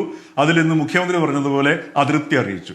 ഇന്ന് ശരിക്കും VD സതീശൻ നടത്തിയിരിക്കുന്ന ആ ഒരു മറുപടി എന്ന് പറയുന്നത് പ്രതിപക്ഷത്തിന് രണ്ടാമതായിട്ടുള്ള മറുപടിയാണ്. അത് കാരണം പ്രതിപക്ഷത്തിന് ഇപ്പോൾ ഒരു കേസ് ഇല്ലാണ്ടായി. ഇവിടെ ശരിക്കും മറുപടി കൊടുത്തിരിക്കുന്നത് KC വേണുഗോപാലിനാണ്. കാരണം അദ്ദേഹം ഇപ്പൊ നേരിടുന്നത് പ്രതിപക്ഷത്തിന്റെ അടുത്ത് നിന്ന് വളരെ ദുർബലമായിട്ടുള്ള ഒരു പ്രതിരോധം മാത്രമേ നേരിടുന്നുള്ളൂ. ശരിക്കും നേരിടുന്നത് KC വേണുഗോപാൽ അല്ലെങ്കിൽ ആ ഒരു പക്ഷത്ത് നിന്നാണ്. അദ്ദേഹത്തിനുള്ള കൃത്യമായ മറുപടിയാണ് കൊടുത്തിരിക്കുന്നത്. അപ്പോ ഇവിടെ ഇപ്പം സലാം ഇവിടെ പറയുകയുണ്ടായി അദ്ദേഹം കള്ളം പറയുന്നുണ്ട്. പക്ഷേ ശ്രീ സലാമിനോട് എനിക്ക് സൗഹൃദപൂർവ്വം പറയാനുള്ള സംഗതി, നമ്മൾ ഈ പഴയതുപോലെയല്ല. പണ്ട് നമ്മൾക്കൊരു കള്ളം ഇങ്ങനെ ആവർത്തിച്ച് പറഞ്ഞു കഴിഞ്ഞാൽ നമുക്കത് കുറച്ച് കഴിയുമ്പോൾ നമുക്കും തോന്നും ശരിയാണെന്ന് തോന്നും. പക്ഷെ ഇപ്പോഴത്തെ കാലം മാറി. നമ്മളിപ്പോൾ ഈ ഒരു സുതാര്യമായ ലോകത്തിലാണ് ജീവിക്കുന്നത്. അപ്പം സാധാരണക്കാർക്ക് അവരുടേതായിട്ടുള്ള കോമൺ സെൻസ് ഉണ്ടാവും. ആ കോമൺ സെൻസ് വെച്ചിട്ട് ആരാണ് കളവ് പറയുന്നത്, ആരാണ് തന്ത്രം ഉപയോഗിക്കുന്നത് എന്നൊക്കെ നമുക്ക് പെട്ടെന്ന് തിരിച്ചറിയും. അതുകൊണ്ട് ഇപ്പൊ ശരിക്കും പറഞ്ഞു കഴിഞ്ഞാൽ ഒരു ദേശാഭിമാനിയിൽ വന്ന വാർത്ത എങ്ങനെയാണോ അത് പിൻവലിക്കാൻ അല്ലെങ്കിൽ തെറ്റായിപ്പോയി എന്ന് പറയുന്നതിന് പകരം ഈ പറഞ്ഞതുപോലെ ഇപ്പൊ തന്നെ അവരുടെ നിലപാട് മാറ്റി. കാരണം MSC വരുന്നതിന് അനുകൂലമാണ്, MSC വരേണ്ടതാണ്, വിഴിഞ്ഞത്തിന്റെ വികസനം ആവശ്യമാണ്, ഇതൊക്കെ ഇപ്പൊ പറയുന്നു. അപ്പൊ എന്താണ് കേസ് എന്ന് വെച്ചാൽ ഒരു ചെറിയ ഔചിത്യക്കേടാണ്. അപ്പൊ അത് വലിയൊരു വിഷയമാക്കി അത് പെരുപ്പിക്കാൻ കാരണം KC വേണുഗോപാലിന്റെ പ്രസ്താവനയാണ്. അപ്പൊ ഇവിടെയാണ് ഈ ആന്തരികമായ പല പല പ്രശ്നങ്ങളും ഉണ്ടായി വരുന്നത്. അപ്പൊ അതുപോലെ തന്നെ നിരന്തരമായിട്ട് ഇപ്പൊ കേസിന്റെ ഇപ്പൊ ഉദാഹരണത്തിന് VD സതീശൻ വളരെ മനോഹരമായിട്ട് നുണ പറഞ്ഞ് ആൾക്കാരെ കൺവിൻസ് ചെയ്യിക്കാൻ സമർത്ഥനാണ് എന്നൊരു നറേറ്റീവ് ഇന്നു മുതൽ ആരംഭിച്ചിട്ടുണ്ട്. അതും നമ്മൾ ശ്രദ്ധിക്കുന്നുണ്ട്. ഒരു സാധാരണ ജനങ്ങൾ എന്ന നിലയിൽ ഞങ്ങൾക്ക് മനസ്സിലാവുന്ന ഒരു സംഗതിയാണ്. കാര്യം അത് എല്ലാ ഭാഗത്തു നിന്നും ഒരേപോലെ വരുന്നുണ്ട്. അപ്പൊ ഈ രീതിയിൽ നമ്മൾ ഇവിടെ വയനാട്ടിലേക്ക് ചുരുക്കി മറുപടി പറയാമോ?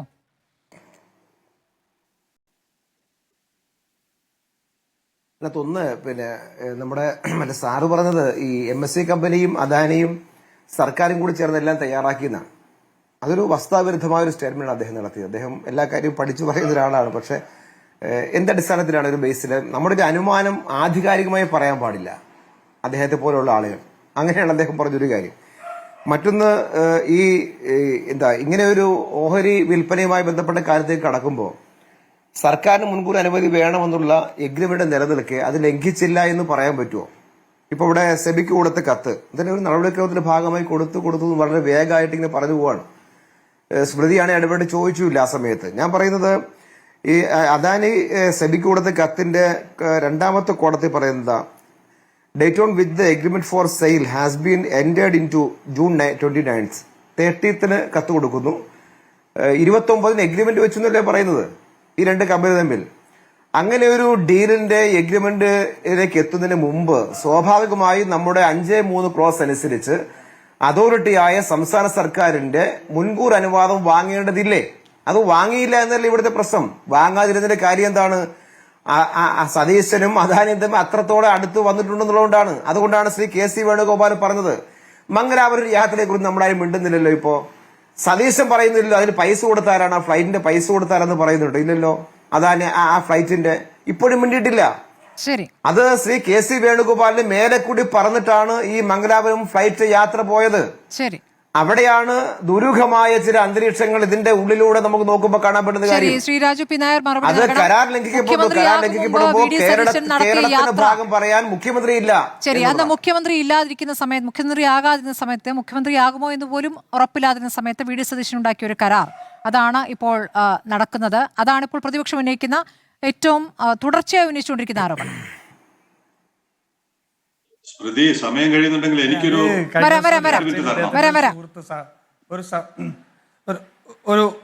ഇദ്ദേഹത്തിന്റെ ഒരു സഹപ്രവർത്തകൻ പറഞ്ഞത് ഈ അദാനിക്ക് അറിയാമായിരുന്നു സതീശൻ മുഖ്യമന്ത്രിയാവും എന്നുള്ളത്.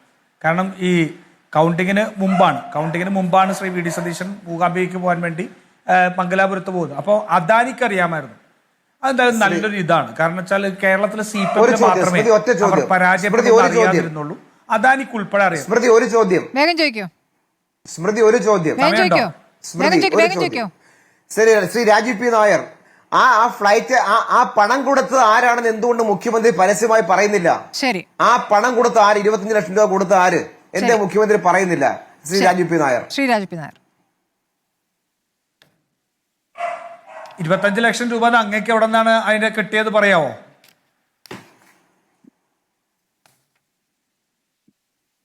അതിന് മണിക്കൂർ റേറ്റ് ഉണ്ടല്ലോ. എന്തുകൊണ്ട് മുഖ്യമന്ത്രി പറയുന്നില്ല? പറയാവോ?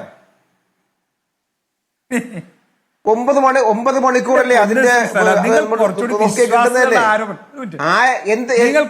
എന്തുകൊണ്ട് പറയുന്നില്ല സാർ? എന്തുകൊണ്ടാണ് പറയാത്തത്? എന്തുകൊണ്ട് മുഖ്യമന്ത്രി രഹസ്യമായി വെക്കുന്നത്? മറുപടി കേൾക്കണം. അത് പറഞ്ഞല്ലോ നിങ്ങൾ കുറച്ചുകൂടി വിശ്വാസതയുള്ള ആരോപണങ്ങൾ ഉന്നയിക്കാൻ പഠിക്കുക. നിങ്ങൾ കുറച്ചു നേരം മുമ്പ് ആദ്യം ഇത് പറഞ്ഞത് അദാനിയുടെ ഫ്ലൈറ്റ് ആണ്.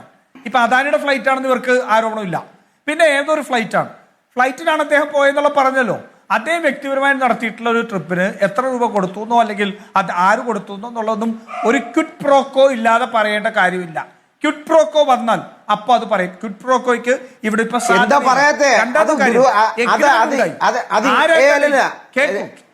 രാജീവ് നായർ ഇങ്ങനെ വ്യാഖ്യാനിക്കുമ്പോ അത് പരസ്യമായി പറയാനുള്ള ലൈബിലിറ്റി അദ്ദേഹത്തിനുണ്ട്. പരസ്യമായി പറയാനുള്ള ലൈബിലിറ്റി അദ്ദേഹത്തിനുണ്ട്. അദ്ദേഹം മുഖ്യമന്ത്രി ആയതുകൊണ്ടാണ്. നോക്കൂ, സമയക്കുറവുണ്ടെന്ന് അങ്ങേക്കും അറിയാമല്ലോ. മുഖ്യമന്ത്രി ആയതുകൊണ്ട് ജനങ്ങളെ ബോധ്യപ്പെടുത്താൻ ഉത്തരവാദിത്വമുണ്ട്. ശരി, വേഗം പറഞ്ഞോളൂ ശ്രീരാജ്. അതേ മുഖ്യമന്ത്രി ആവുമ്പോഴല്ല ചെയ്തത്. അതേ മുഖ്യമന്ത്രി ആവുമ്പോഴല്ല, ഒരു ക്വിഡ് പ്രോക്കോ വരട്ടെ, അപ്പൊ ഞങ്ങൾ പറയാം. രണ്ടാമത്തെ കാര്യം, എഗ്രിമെന്റ് ആരൊക്കെ തമ്മിലാ? അദാനിയും MSCയും തമ്മിലാണ് എഗ്രിമെന്റ്. കേൾക്കൂ, അദാനിയും MSCയും തമ്മിലാണ് എഗ്രിമെന്റ്. സലാമും അദ്ദേഹത്തിന്റെ ഒരു സുഹൃത്തും കൂടി ഒരു ബിസിനസ് ആരംഭിക്കാൻ പോയി കഴിഞ്ഞാൽ സലാമും അദ്ദേഹത്തിന്റെ സുഹൃത്തും കൂടിയല്ലേ എഗ്രിമെന്റ് ഉണ്ടാക്കുക. അതിനുശേഷമല്ലേ സർക്കാരിലേക്ക് അപേക്ഷ കൊടുക്കുക ഏതെങ്കിലും ലൈസൻസ് വേണമെങ്കിൽ. അതല്ലാതെ ഞാനും സലാമും കൂടി അല്ല രാജു പി നായർ, അല്ല തുടങ്ങും മുമ്പ് സർക്കാരിന് പെർമിഷൻ വേണം. ശരി, നമ്മുടെ സമയം കൂടി പറയാനുള്ളത്. ശ്രീ പെർമിഷനാണ്. ശരി ശ്രീ ഞാൻ എലിയാസ് പോയി ജോൺ. prayer സർക്കാരോട് permission. ചോദിക്കണം. നമ്മള് ഈ prayer prayer permission ആണ്. permission എപ്പോഴാണെന്ന് മനസ്സിലാക്ക്. ശരി. നാടിന്റെ prayer permission. എപ്പോഴാണെന്ന് ശരി ശ്രീ മനസ്സിലാക്ക്. എസ്സലാം ഒന്ന് കേൾക്കൂ No, no, no, no, no. Shri എസ്സലാം ഒന്ന് കേൾക്കൂ ശ്രീ എലിയാസ് ജോൺ. പിണറായി വിജയൻ ഒരു കത്തയച്ചത് റിപ്പോർട്ടർ ചാനലായിരിക്കും ഇപ്പൊ ബ്രേക്ക് ചെയ്തത്. വേറെ ആരെങ്കിലും ബ്രേക്ക് ചെയ്തായിട്ട് എനിക്ക് അറിഞ്ഞുകൂടാ. അദ്ദേഹം സെബിക്ക് അയച്ച ഒരു കത്തിന്റെ കോപ്പി എനിക്ക് കിട്ടി. വളരെ ഗുരുതരമായ ഒരു ആരോപണമാണ്. ഇവര് 10-25 കൊല്ലങ്ങൾക്ക് മുമ്പ് ഇവിടെ കമ്പ്യൂട്ടർ അടിച്ചു പൊട്ടിച്ചു, ട്രാക്ടറിനെതിരെ സമരം ചെയ്തു. ഈ ഒരു പാരമ്പര്യമുള്ള പാർട്ടി 2026 ആ നയത്തിൽ നിന്ന് യാതൊരു ശതമാനവും പിന്നോട്ട് പോയി. ശരി. ഒരു 6 പേജുള്ള കത്താണ്. എനിക്കൊന്നും മനസ്സിലായിട്ടില്ല. 6 പേജിൽ 99% എനിക്ക് വായിച്ചിട്ട് 2-3 തവണ ഞാൻ വായിച്ചിട്ട് എനിക്ക് മനസ്സിലാവുന്നില്ല. എനിക്ക് എന്റെ വിദ്യാഭ്യാസ കുറവായിരിക്കാം. ശ്രീ പിണറായി വിജയൻ അതെല്ലാം മനസ്സിലാക്കിയിട്ടായിരിക്കും സെബിക്ക് അയച്ചിരിക്കുന്നത്. എനിക്ക് മനസ്സിലായ ഒരു sentence, I am of the considered view that the proposed transaction, if allowed to go through, will be gravely detrimental to public interest in general and particularly to the people of Kerala. ഈ കരാർ മാരകമായ പ്രഹരം, ഇപ്പൊ എന്താണ് നമ്മുടെ കള്ളാടിയിൽ അല്ലെ, വയനാട്ടില്, അതിനേക്കാൾ മാരകമായ ദുരന്തം കേരളത്തിൽ ഉണ്ടാക്കും എന്ന് പ്രതിപക്ഷ നേതാവ് എഴുതി കൊടുത്തിരിക്കുകയാണ്. 2026 MSCയും അദാനിയും കൂടെ ചേരുന്ന ഈ കരാർ ഒരു കാരണവശാലും ഇത് മുന്നോട്ട് പോകാൻ പാടില്ല എന്നുള്ളതാണ്. ഞാൻ അതിന്റെ ഡിക്ഷണറി മീനിങ് ഒക്കെ എടുത്തു നോക്കി. എന്താണ് ഈ detrimental? It describes actions, policies or conditions that have noticeably negative impact. കേരളത്തെ പിന്നോട്ട് വലിക്കും. തലമുറകളോളം കേരളത്തെ പിന്നോട്ട് കൊണ്ടുപോകുന്ന ഒരു കരാറാണ് MSCയും അദാനിയുമായിട്ട് ഏർപ്പെട്ടിരിക്കുന്നതെന്ന് കേരളത്തിലെ പ്രതിപക്ഷ നേതാവ് സെബിക്ക് രേഖാമൂലം കൊടുത്തിട്ടുണ്ട്. ശരി. നിങ്ങൾ 50 കൊല്ലം കഴിയുമ്പോൾ അല്ലെങ്കിൽ 30 കൊല്ലം നിങ്ങൾ പറയും ഞങ്ങൾക്ക് അബദ്ധം പറ്റി. കമ്പ്യൂട്ടർ ഇപ്പൊ എല്ലാവരുടെയും പോക്കറ്റിൽ ആപ്പിൾ ഉണ്ടല്ലോ, ഞങ്ങൾക്കൊന്നും ഇതുവരെ ആപ്പിൾ തൊടാൻ പറ്റിയിട്ടില്ല. നിയമസഭയിൽ KN ബാലഗോപാൽ കമ്പ്യൂട്ടർ ലാപ്ടോപ്പിലാണ് ബജറ്റ് അവതരിപ്പിക്കുന്നത്. നിങ്ങൾ അടിച്ചുപൊട്ടിച്ച ആളുകളല്ലേ? ശരി ശരി ശ്രീ എലിയാസ് ജോൺ, പക്ഷേ ഇതിൽ അത്രയ്ക്കൊന്നും പോകേണ്ട കാര്യമില്ല. കാരണം ഇത് കോൺക്ലേവ് അടക്കം നടത്തുകയും കോൺക്ലേവിലേക്ക് അടക്കം MSC ക്ഷണിക്കുകയും ചെയ്തിട്ടുള്ളത് ഈ കഴിഞ്ഞ മാസങ്ങളിലാണല്ലോ. ഇത് ഈ എഴുതി വെച്ചിരിക്കുന്നത് ഞങ്ങൾക്ക് അബദ്ധം പറ്റിയെന്ന് ഇവര് ഒരുപാടൊന്നും പോകണ്ട. 5 വർഷം കഴിയുമ്പോൾ ഈ കരാറിലൂടെ കേരളത്തിന് ഉണ്ടാകുന്ന നേട്ടം കണ്ടിട്ട് അന്ന് അവര് പറയും പ്രതിപക്ഷ നേതാവ് അന്ന് എഴുതിയത് തെറ്റിപ്പോയി. സമയം തീരെയില്ലാത്തതുകൊണ്ടാണ് നമുക്ക് വാർത്താ സമ്മേളനത്തിലേക്ക് പോകേണ്ടി വന്നുകൊണ്ടാണ് നമുക്ക് അടുത്ത ദിവസം ഇരിക്കാം. വളരെ നന്ദി ശ്രീ എസ്സലാം, ശ്രീ രാജു പി നായർ, ശ്രീ എലിയാസ് ജോൺ, ഒപ്പം തന്നെ ശ്രീ KG ജ്യോതിർഘോഷ് ചർച്ചയിൽ പങ്കെടുത്തതിന്.